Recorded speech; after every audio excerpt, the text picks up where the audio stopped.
For this version of couch stretch, or this stretch which is similar to couch stretch, you can go into a lunge,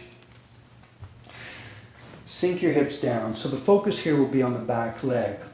And what you could do, you could grab the back foot with the same side arm.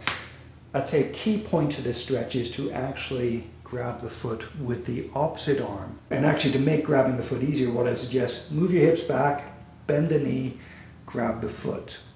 You could use a belt or something as well to make it easier. Wrap a towel around your foot, then grab the towel, and then somehow inch your way towards your foot. And if your knee's uncomfortable in this position, definitely use a mat, roll a mat under, or place a blanket or a folded towel under your knee so it is comfortable. But from here, once you grab the foot, slowly sink your hips down, and you may get a stretch here.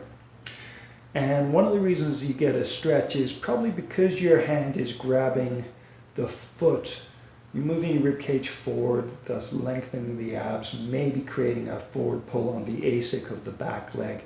And that's helping to add some tension to the rectus femoris of the back leg. So you could play around with moving your hips left or right.